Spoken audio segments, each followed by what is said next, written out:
Dis-lui tout ce que tu penses savoir sur le shoujo.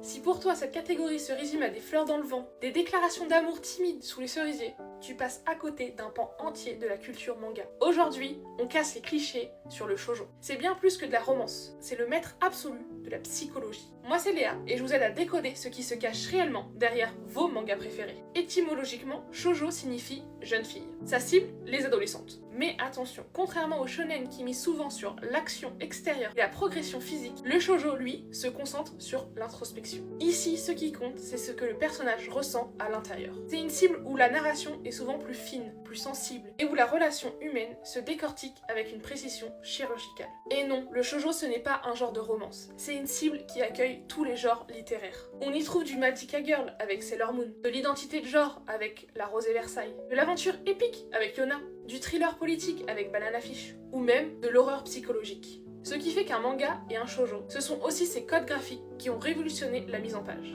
Les cases éclatées, décorations symboliques, les fleurs qui expriment une émotion, tout est fait pour vous faire ressentir ce que vit l'héroïne. En résumé, le shoujo, c'est une manière de raconter une histoire en mettant l'humain et l'émotion au centre, peu importe le sujet. Mais que se passe-t-il quand on enlève tous les filtres et qu'on s'adresse à un public plus vieux? Dans le prochain épisode, on plonge dans un monde brut et complexe du seinen. N'hésitez pas à liker, à commenter pour me dire ce que vous en avez pensé, et abonne-toi pour ne rien rater.